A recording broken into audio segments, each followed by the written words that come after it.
Let's get political. Kyle and Gary talk about a current political topic. And Gary did not know about this yet, but today... Haven't been on the news today. Prime Minister Justin Trudeau announced the Working Canadians rebate, which is Canadians will soon receive a temporary tax break on essential items, children's clothing and diapers, restaurant and pre-prepared meals, and common stocking stuffers, along with a one-time $250 rebate. As of December 14th until February 15th, businesses are expected to remove the GST and HST on qualifying goods at checkout. What a pain. What a pain. What a nightmare. The Working Canadians rebate will send a $250 payment in early spring of 2025. Bribing you with your own money. Bribing you with your own money. And the money printers go... Pause a second so I can finish this. Sorry. The Working Canadians rebate will send a $250 payment in early spring of 2025 to 18.7 million Canadians who make $150,000 per year or less and have failed their 2023 tax return by the end of the year. Trudeau says his government intends to see these relief checks roll out in April. I saw this and I was like, ooh, Gary is going to love this. I thought you would have known about it already, but it just came out I have today, not been on Twitter or National Post or reaction. anything. I have been slammed today. Money Bribing you with your own money? Bribing you with your own money. Foolishness. Yes. And the thing is that every time the government makes a change, and this is where some politicians have run on platforms of, for every new regulation we bring in, we got to get rid of 3. Or any rule changing, because rule changes cost us a lot of money, right? Because now the law is changing and everybody has to understand the new law. But also for retailers to do this. That's what I mean. All of a sudden you have to change all your systems and stuff pricing. for the 30 days. Like, what a pain. Yeah. And even just your GST when you're, and people that are not entrepreneurs don't know this, but you do your quarterly or annually or however often, monthly, however you do your GST and your PST paperwork, like it's a pain. Now it's like, oh, this month is exempt. Oh, this got purchased on this day or bought this day, but actually got picked up 3 days later at the store. Is it exempt? Like, it's just messy. Like, why would you do that? Yeah. Especially because they need all the tax revenue they can get. Like, do you think it's just going to help anybody? Of course it's going to help. It's not going to help. No, it's going to help initially. And just like many things that help initially, they end up causing more problems later. And we live in a society that does not, it's like almost any drug. It's like initially, it's like I said to my kids, like you take your first hit on the hookah pipe, like it's going to feel good. Yes. Like, that's why it becomes a problem for a lot of people. Yes, it's like weed. Because initially, it's like weed. Day 12, by the way, sober. For all of you guys that are curious. Gary says I don't talk about it enough. They're not as curious as you. No, you don't talk about it enough. But it's cool that you can talk about it when you're not doing it. So it's refreshing. That's fair. That's not where we're going with this. Hey, by the way, on that note, are even drugs and alcohol free of GST and PST during that month, or what was? No, it's just staples.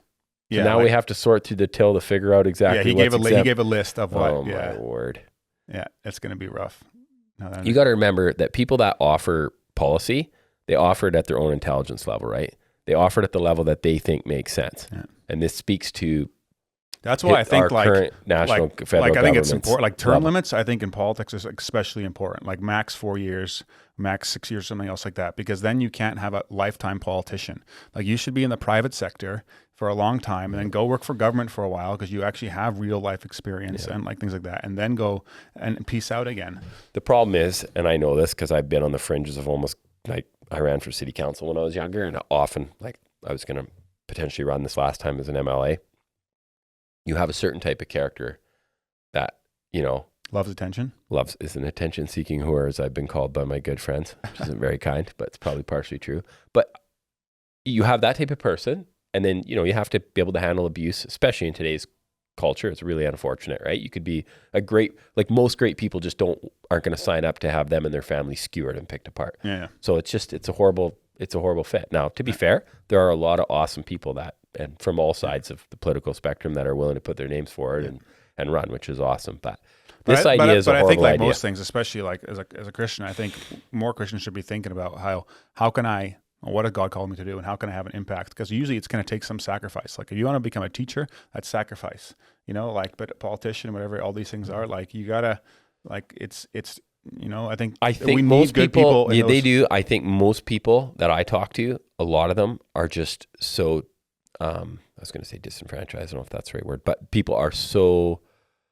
They feel like it's not going to make that big of a difference, and I would argue the opposite. I would argue the opposite. So you think I should run? Yeah, you can totally run. I mean, We'll have to delete the entire library of the podcast. No right? way. We're keeping that up. I am who I am. Don't vote for me then. Okay, fair enough. And it would work. We're at the point now where there's a whole swath. That's why people that are pretty extreme are getting elected, because people are just sick of being lied to. Yeah. And even this, it's like, if you go back. I'll do a lie detector every year. If I become a politician, like a prime minister or whatever else like that, I'll do a lie detector every year to promise to the people I'm working for, I'm not bullshitting. You won't stay in power long. I can assure you that. Like, it's just not that simple. I mean, it's convoluted. I don't control the results. No, of the lie detector test. Well, I'm whatever. Who the people vote for.